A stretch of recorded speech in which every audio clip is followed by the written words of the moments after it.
তো আমরা টার্ন অবধি করেছি। টার্ন, এই টার্নটা যখন করছো বডি সোজা অ্যান্ড নি ডাউন রাখো, এরকম করে সোজা দাঁড়াবে না এইভাবে। কেন?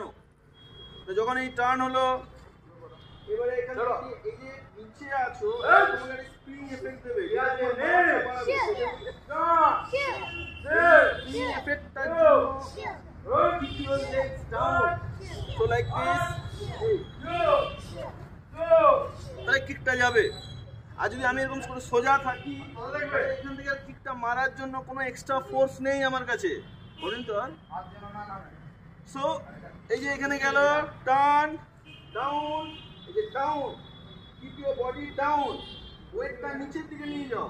দেন যখন কিক করছো তখন পুরো ওয়েটটাকে আবার উপরে নিয়ে এসে স্প্রিং এর মতো। Clear? So like this, one, তাহলে বম মাথায় ঢুকেছে।